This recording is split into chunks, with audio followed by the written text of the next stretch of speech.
আপনি যদি একদিনের ভ্রমণে সুন্দরবনের ম্যানগ্রোভ জঙ্গল এবং সমুদ্রের মজা নিতে চান তাহলে কিন্তু আপনাকে আসতেই হবে এই বকখালি সমুদ্র সৈকতে।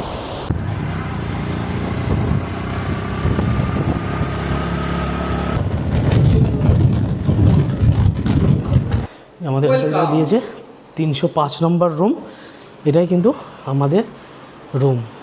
মানে এই জায়গার থেকে বেশি সমস্যা ওই জায়গাটা কিন্তু জলটা আরও বেশি গভীর।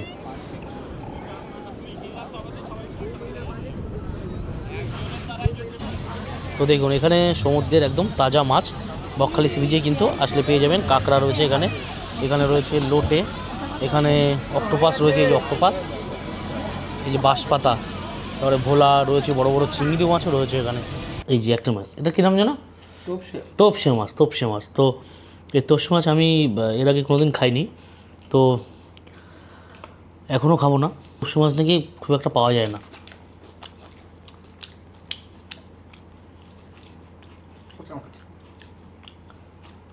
তোপসে মাছটা ভালো না, নিজ্ঞাত ভালো না তোপসে মাছটা। নমস্কার, নতুন একটি ভিডিওতে আপনাদের সবাইকে স্বাগত জানাই। আমি এখন রয়েছি আমাদের বনগাঁর প্রাণকেন্দ্র তিকোন পার্কে। এই ভোটের কারণে আমাদের এই ঘুরতে যাওয়া হচ্ছিল না বেশ কয়েকদিন, তো আজ আমরা প্ল্যান করলাম একটু বেরোবো বকখালির দিকে। তো আজ আমরা বেরোচ্ছি, আমি আর রাজেশ দা, আমরা আজ বাইক রাইড করব। আগের ভিডিওতে আপনাদের দেখিয়েছিলাম কিভাবে ট্রেনে করে যেতে হয় নামখানা হয়ে, তারপর সেখান থেকে অটো বা টোটো ধরে যেতে হয় বকখালিতে। তো আজ আমরা যাব বাইকে করে। তো চলুন এই সুন্দর রোমাঞ্চকর যাত্রা আপনাদের সামনে শেয়ার করব। তো ভিডিওটি স্কিপ না করে সম্পূর্ণ দেখতে থাকুন, আশা করি আপনাদের খুব ভালো লাগবে। আর আমরা কোন হোটেলে থাকছি, কত সস্তায় হোটেল আমরা খুঁজে পাই, সেটা আপনাদের সামনে শেয়ার করার চেষ্টা করব।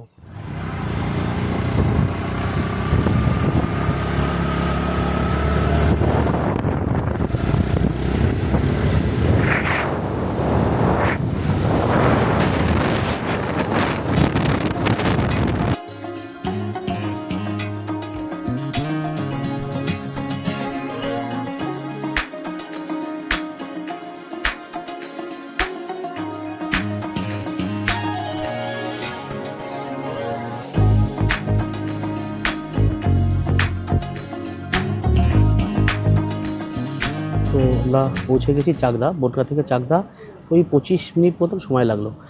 আমরা দাঁড়িয়ে রয়েছি একটি চায়ের দোকানে, এই যে চায়ের দোকান থেকে একটু চা খেলাম। তো এদিকে চলে যাচ্ছে একদম কৃষ্ণনগরের দিকে, তো আমরা যাব এদিকে কল্যাণী হাইওয়ে ধরে সোজা আমরা এখন বেরিয়ে যাব। তো রওনা দিলাম আমরা চাকদা থেকে বকখালির দূরত্ব এই 197 কিলোমিটার মতন। তো আমাদের চিন্তাভাবনা রয়েছে আমরা একবারে মানে একটানা যেতে পারি কিনা, মাঝখানে একটু দাঁড়াতে হবে খাওয়ার জন্যে। তো এই রোডটা কিন্তু এখন দারুণ করে দিয়েছে কল্যাণী হাইওয়ে। তো এই কল্যাণী হাইওয়ে ধরেই আমরা এখন সোজা বেরিয়ে যাব।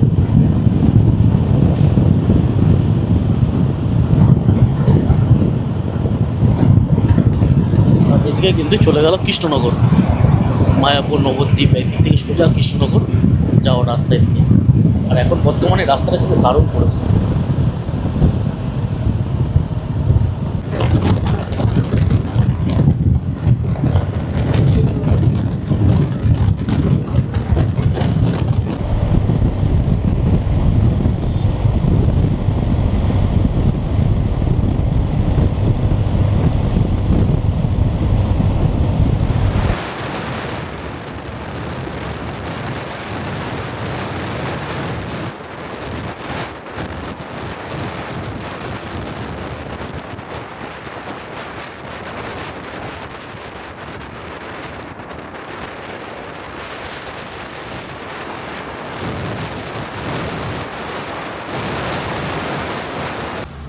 তো আমরা প্রায় 155 কিলোমিটার চলে এসেছি।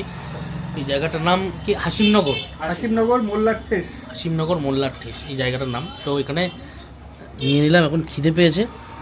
তো রাজেশদা নিয়েছে ঘুগনি, আমি এখন পুরো মুড়ি সিদ্ধ, এটা একদম মাথায় দিয়ে, আর আমি নিলাম এই যে পরোটা। এই জায়গা এটা এখানে দিয়ে পুরো অ্যাকুরেট এখানকার মতো হয়ে গেছে, কিছু করার নেই, বিশাল গরম। রাজেশদা ঘুগনি মুড়ি ফেভারিট, তো আমি একটু ওই পিটাই পরোটা নিলাম আর সাথে ঘুগনি আর এই যে ডিম। তো আসলে আমার ফেভারিট হচ্ছে ঝালমুড়ি, তা ঝালমুড়ি তো এখানে পাওয়া গেল না, তার জন্য ঘুগনি মুড়ি। ভালো ভালো। না ঘুগনি টেস্টটা ভালো কাকা, ঘুগনি রান্নাটা খুব ভালো হয়েছে, টেস্ট ভালো। লাইন নেই, মালটা ফোটেই নি। ফোটেনি না? এখান থেকে খেয়ে দিয়ে আবার একটু রেস্ট নিয়ে আবার রওনা দেবো একদম সোজা বকখালি।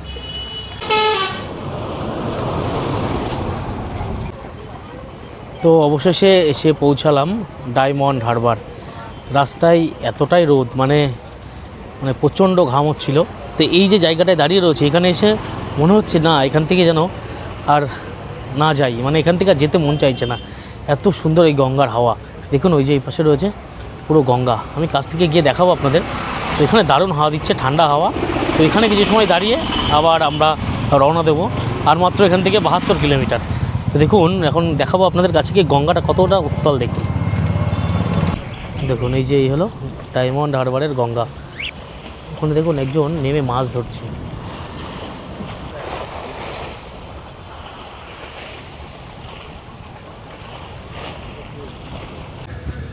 উপর দিয়ে যাচ্ছে একটা কন্টেনার, বড় কন্টেনার, এটা বাইরে থেকে বেশি যায়, জলপথ এটাই ব্যবহার।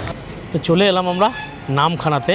তো এটা কিন্তু নামখানা স্টেশনের যে সামনের থেকে এগিয়ে এসে যে রোডটা, সেই রোডের উপরে, যেহেতু আমরা ডায়মন্ড হারবার ওদিক থেকে এসেছি। তো স্টেশনটা এখান থেকে 1-2 মিনিট হাঁটলে স্টেশন।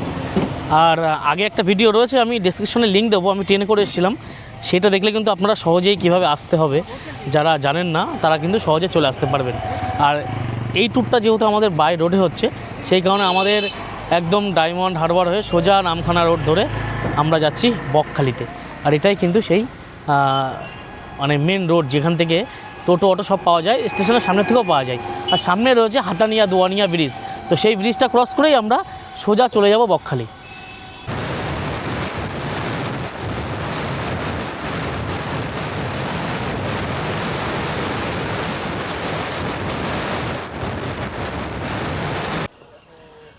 তো শেষমেশ আমরা পৌঁছে গেলাম বকখালিতে।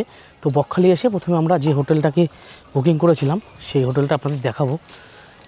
এই দেখুন, এটা হলো সেই হোটেল, হোটেল বনশ্রী।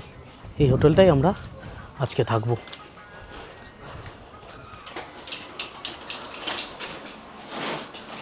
এটা হলো রিসেপশান।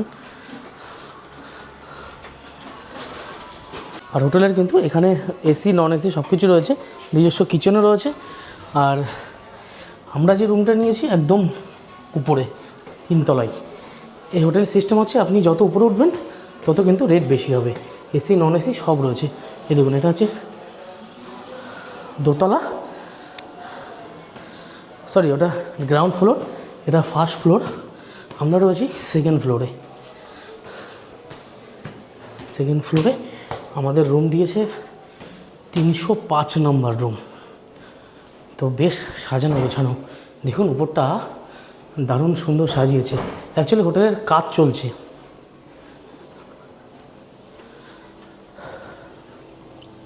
দেখুন এখান থেকে ব্যালকনির সুন্দর একটি ভিউ। আর আমাদের হোটেলের যে রুমটা দিয়েছে তার সাথে কিন্তু ব্যালকনি রয়েছে, আপনাদের দেখাবো। দেখুন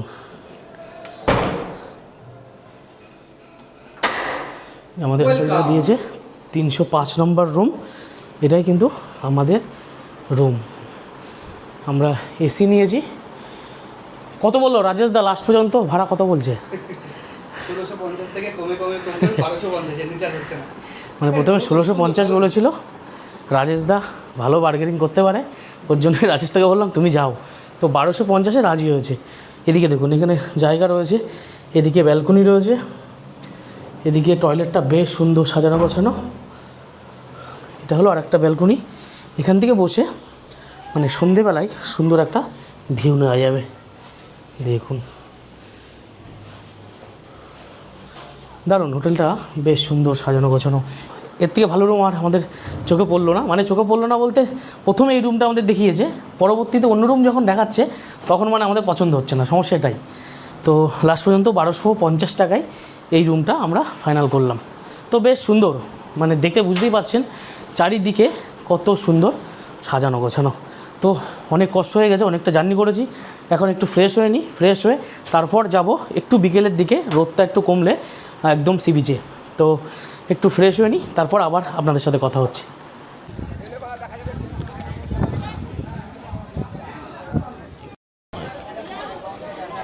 বেশ কিছু সময় রেস্ট নিয়ে আমরা চলে এলাম বকখালির যে সি বিচ, সেই সি বিচের কাছে। দেখুন এটা কিন্তু গাড়ি পার্কিং, এপাশে গাড়ি সব পার্কিং করে ভিতরের দিকে যেতে হবে। আশেপাশে সব এমন দোকানপাটগুলো রয়েছে। এদিকে যেসব ব্যাগ রয়েছে, সমুদ্রের ধারে দীঘা গেলেও এসব পাওয়া যায়, এসব ব্যাগ, কাজু বাদাম, হেনা তেনা দোকান রয়েছে। আর এদিকেও কিন্তু ঠিক এমন দোকান রয়েছে। মানে দীঘাতে যেমন যেমন দোকানগুলো পাওয়া যায়, এখানেও কিন্তু বর্তমানে সেসব দোকান মানে দুপাশ জুড়েই কিন্তু পেয়ে যাবেন। এখন কিন্তু ঘড়িকাটায় বিকেল 5:30 মতন বাজে। পর্যটকদের কিন্তু বেশ ভিড়। দেখুন কিছু মানুষ স্নান করেও ফিরছে। তো যাবো, একদম নামবো। দেখি এখন জোয়ার চলছে না ভাটা চলছে যত সম্ভব মনে হচ্ছে। একদম যাব, নিচে নেমে যাবো বালির ক্ষণে, বালির উপরেই। এই দেখুন চলে আসলাম একদম সাদা বালির নিচে আমরা নেমে গেলাম। আর এখন ভাটা চলছে, জল কিন্তু এখন বহু দূরে। আর এখানে লেখা ছিল আই লাভ বকখালি, সেটা কিন্তু বর্তমানে এখন ভাঙাচোরা অবস্থায় রয়েছে। আর এখানে একটা বিষয় কিন্তু রয়েছে, সামনে একটা ক্যানেল বা খাল রয়েছে, সেটার জন্য কিন্তু এখানে একটা সতর্কবার্তা দেওয়া রয়েছে। তো সেই ক্যানেল বা খালটা আপনাদের দেখাবো। ওটা কিন্তু বেশ ভয়ঙ্কর, অনেক মানুষের নাকি ওখানে মানে দুর্ঘটনাও ঘটেছে। আর দেখুন বেশ দোকানপাট বসেছে, প্রচুর দোকানপাট। এখানে কিন্তু সন্ধ্যেবেলায় বেশ জমজমাট হয়ে ওঠে। আইসক্রিমের দোকান রয়েছে, বিভিন্ন ধরনের খাবারের দোকান। আর এটাই কিন্তু সেই আই লাভ বকখালি। দেখুন কি অবস্থা, আই লাভ রয়েছে আর আই লাভ বাকি হয়ে গেছে, মাঝখানেগুলো সব উঠে গেছে। আর এদিকে সব দোকানপাট রয়েছে, এখন খুলছে সবাই। সন্ধে হলে এই জায়গাটা একদম জমজমাট হয়ে উঠবে।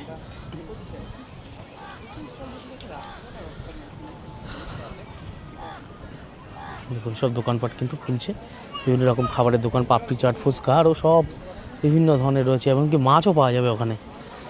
তো সামনে একটা ক্যানেল বা খাল রয়েছে, ওটা কেন ভয়ঙ্কর আমি সামনে গিয়ে আপনাদের দেখাবো। দেখুন চারিদিকে বিভিন্ন রকম খাবারের দোকান, এদিকে রয়েছে ভুট্টার দোকান, এদিকে রয়েছে ফুচকা রয়েছে, ওদিকে পাপড়ি চাট, আর সামনে একজন ডাব নিয়েও বসে রয়েছে দেখছি। এদিকে রয়েছে আইসক্রিম। সামনে দেখুন কত সুন্দরভাবে সব চেয়ার পাতিয়ে রেখেছে।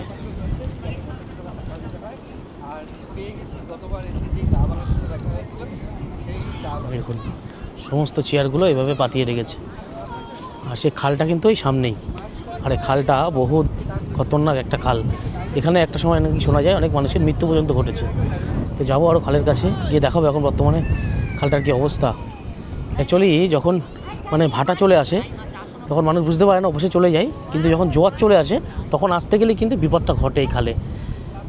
মানে টেনে নিয়ে, খালটা এতটাই স্রোত, টেনে নিয়ে একদম সমুদ্রের ভিতরের দিকে নিয়ে যায়। দেখুন কত মানুষ এখানে এসেছে ঘোরবার জন্যে, প্রচুর ভিড় আজকে, যেহেতু আজকে রবিবার।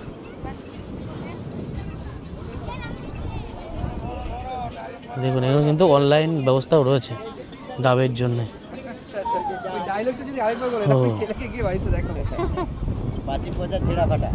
কত ডাব কত করে? বাহ, ডাবের সাইজগুলো কিন্তু বেশ বড়। 250 ডাবে 500 জল 1.5 কিলো ছাড়। আচ্ছা, আমার ছেলে এখনো বলে 250 ডাবে 500 জল 1.5 কিলো শ্বাস ফ্রি। এই কাকুর দোকানে এসে বসেছিলাম, গাড়ি ইয়ে রেখেছিলাম, ভিডিও দেখে আর বলে মুখস্থ করে ফেলেছে। ঠিক আছে আসছি কিন্তু এই হচ্ছে ব্যাপার। ধরো ধরো এইটা ওর বেশ মনে পড়েছে, জন্য এখনো বলে। আচ্ছা ওখানে বাঁশের একটা মানে হালকা একটা কৃত্রিম ব্রিজ মতন বানিয়ে দিয়েছে, তার উপর থেকে মানুষজন যাতায়াত করছে। যখন জোয়ার আসে, যখন মানুষ ওখান থেকে জোয়ারের সময় আসতে এদিকে আসে, বুঝতে পারে না, তখন কিন্তু এখানে অনেকটা জল হয়ে যায়, প্রায় ডুব সমান জল হয়ে যায়। তখন টেনে নিয়ে চলে যায় ওই স্রোতের দিকে। মানে এই জায়গার থেকে বেশি সমস্যা ওই জায়গাটায়, ওই জায়গাটায় কিন্তু জলটা আরও বেশি গভীর।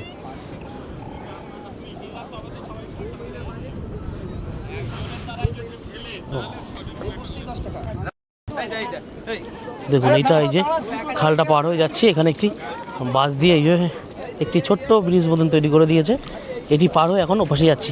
এখানে কিন্তু বেশ জল। আমি তো সেটাই ভাবছিলাম যে হয়তো 20 টাকা নেবে। আমি শুধু এটাই ভাবছি এরকম হয় বকখালিতে এমনি এতটা জল। এই যে একটা খাল, এইটা খাল, সামনে একটি খাল রয়েছে, এমনি লোকজন কম, তারপরে নিরিবিলি প্রকৃতিকে ভালোবেসে লোকজন আসবে এখানে। কেন আসবে? যদি এখানেই দিতে হয় 20 টাকা শুধু ওইটুকু পার হওয়ার জন্য। যাই হোক, আমাদের কাছ থেকে এখনো পর্যন্ত ক্যামেরা দেখে কেউ চায়নি।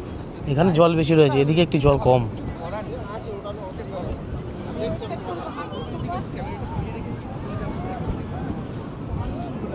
দেখুন দূর থেকে এমন লাগছে বকখালি সি বিচের দৃশ্য বর্তমানের। আর প্রচুর মানুষ এখন আসছে, পর্যটকরা সবাই এখানে চেয়ারে এসে বসবে। চেয়ারে বসলে মনে হচ্ছে 20 টাকা করে নেবে। এখানে কিন্তু সামনে ছোট্ট আরেকটি খাল রয়েছে। এই খালগুলোই কিন্তু বিপজ্জনক। এই খালগুলোর কথাই বলে যে মানে খুব সাবধানে এই খালগুলো পার হয়ে যেতে হবে যখন জোয়ার আসবে।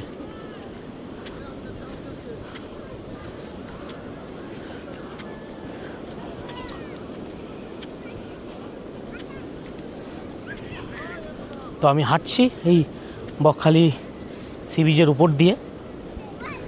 তো এখানেই এখন বর্তমানে এই দৃশ্য রয়েছে, প্রচুর পর্যটক। আর সমুদ্রের জলটা অনেকটা দূরে, প্রায় যেখানে আই লাভ বকখালি লেখা রয়েছে বা রাস্তা যেখানে শেষ, সেখান থেকে ওই সমুদ্রের জলটা বর্তমানে প্রায় 200 থেকে 300 মিটার দূরে রয়েছে বর্তমানে।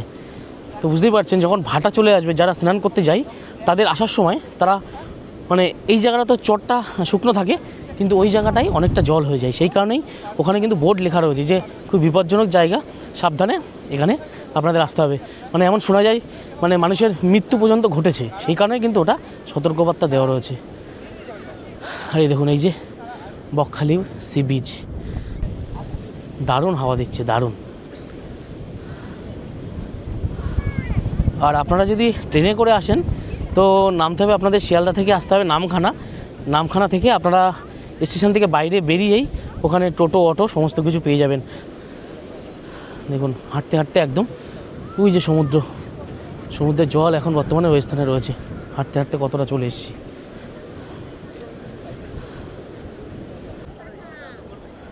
দেখে বুঝতেই পারছেন আমি কতটা দূরে চলে এসেছি। যারা বকখালি এসছেন তারা তো জানেন, ওই দেখুন দূরে চেয়ার রয়েছে। আমি হাঁটতে হাঁটতে প্রায় অনেকটা দূরে চলে এসেছি। মানে সমুদ্রের জল এখন ভাটা চলছে, কতটা নিচে নেমে গেছে। দীঘা পুরীর মতন কিন্তু বকখালিও এখন পর্যটকদের কাছে একটা পছন্দের জায়গা হয়ে উঠেছে। সেই কারণে প্রতিদিন হাজার হাজার মানুষের, হাজার হাজার পর্যটকদের ভিড় জমে এই বকখালিতে। কত মানুষ দেখুন, সব মানুষেরা একদম স্নান করছে এখন বর্তমানে। প্রায় 6টা বাজতে যায়। দূর থেকে বোঝা যাচ্ছিল না এখানে এত মানুষ রয়েছে, দেখেছেন? সকলে স্নান করছে আর দারুণ হাওয়া দিচ্ছে, দারুণ।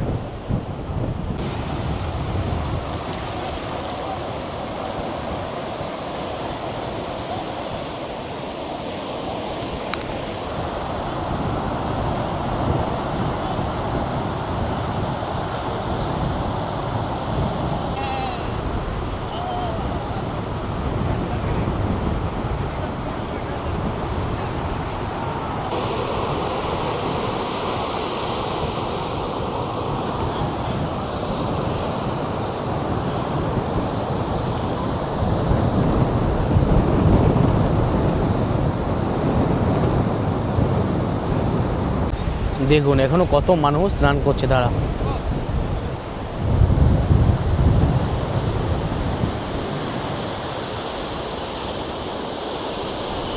পুলিশ এসে সমস্ত মানুষদের কিন্তু ওখান থেকে উঠিয়ে নিয়ে আসছে। দেখুন সকলে চলে যাচ্ছে, আর কেউ এখন দাঁড়াতে পারবে না। এখন এই জায়গা খালি করতে হবে, কারণ এখন জোয়ার আসছে। সকলে চলে আসছে, দেখুন প্রচুর মানুষ স্নান করছিল।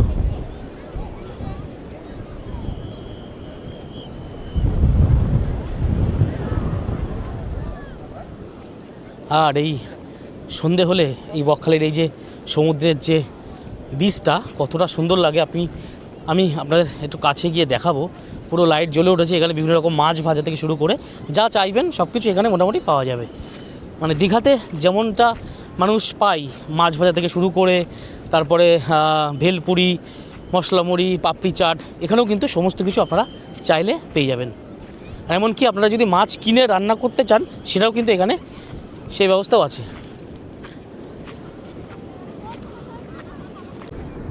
তো দেখুন কতটা ভিড় ছিল এখন আন্দাজ করা যাচ্ছে, সবাই ছড়িয়ে ছিটিয়ে ছিল, তখন বোঝা যাচ্ছিল না। দেখুন কত ভিড়, কত মানুষ ছিল ওখানে, এইবার বোঝা যাচ্ছে।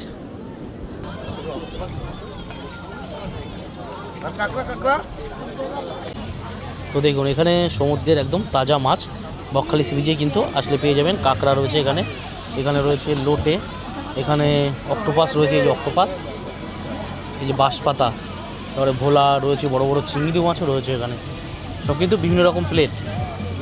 আপনারা ভেটকি নিলে 300 টাকা 400 টাকা এমন পিস পড়বে। লোটে মাছের পকোড়া করে এনারা দেবে। এখানে কিন্তু ভাজছে এই মাছের পকোড়া, দেখুন এখানে ভাজছে, দেখুন এভাবে ভেজে একদম সুন্দরভাবে বানিয়ে দেবে। এটা কিন্তু লোটের পকোড়া হচ্ছে, বিভিন্ন রকম প্লেটের এখানে বিক্রি হচ্ছে, সব প্লেট হিসাবে। তো দুটো পমপ্লেট নিয়ে নিলাম আমরা, পমপ্লেট এখন ফ্রাই করবে। অ্যাডভান্স করতে হবে। হ্যাঁ দুটো পমপ্লেট দিয়ে দিন। এটা তোপসে, এটা ও, তো আগের দোকান থেকে আমরা পমফ্রেট নিলাম, আর এই দোকান থেকেই তোপসে দুটো নিয়ে যাব। বিভিন্ন রকমের মাছ রয়েছে। লবস্টারটার সাইজটা কি? ওটা কি মেনটা নাকি একটা বলে? স্প্রিনটা না মেনটা? গায়ে কি হয়ে গেছে, পাথর হয়ে গেছে। পাথর না, এই কি ঝিনুক, ঝিনুক, তো গায়ে মনে হচ্ছে ঝিনুক বসে রয়েছে।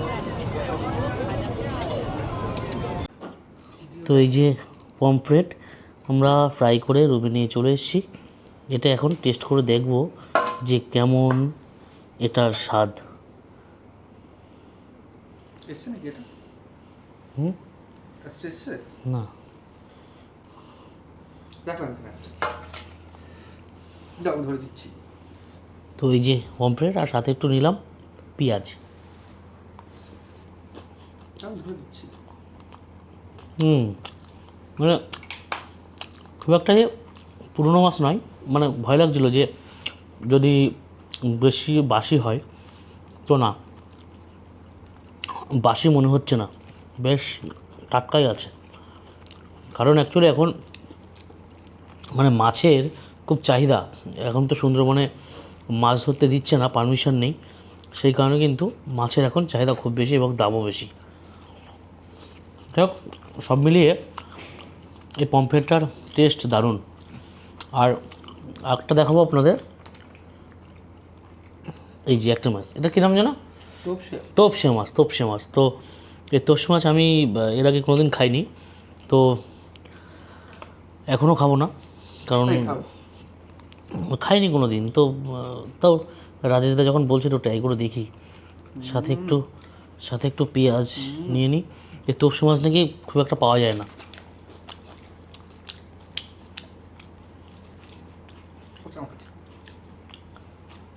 তোপসে মাছটা ভালো না, নিজ্ঞাত ভালো না তোপসে মাছটা। ভালো না তো? পমফ্রেটটা ঠিক আছে যতটা ভালো, তোপসেটা আমার একদম ভালো লাগলো না, কেমন একটা গন্ধ বেরোচ্ছে। তোপসে খাওয়া যাবে না, তোপসে খাওয়া যাবে না। পমফ্রেটটা বেশ ভালো, কিন্তু তোপসেটা সত্যি গন্ধ বেরোচ্ছে, মানে ও খাওয়ার মতন উপায় নেই। বললো না পমফ্রেটটা বেশ সুন্দর। খুব বাজে বন্ধ বন্ধ। আমরা যে হোটেলে রয়েছি, এই হোটেলের সামনেই এমন একটি খেজুর গাছ রয়েছে। দেখুন কত খেজুর হয়েছে গাছটিতে, মানে প্রচুর খেজুর হয়েছে। এই যে এই হোটেলে আমরা রয়েছি, আর ঠিক তার সামনেই এমন ছোটো ছোটো খেজুর গাছ, প্রচুর খেজুর, প্রচুর। তো কেমন লেগেছে বকখালির এই ভিডিওটাই অবশ্যই আপনারা কমেন্ট করে জানাবেন। যদি ভালো লাগে লাইক শেয়ার করবেন। তো ভালো থাকবেন, আবার দেখা হচ্ছে পরবর্তী একটি সুন্দর ভিডিওতে।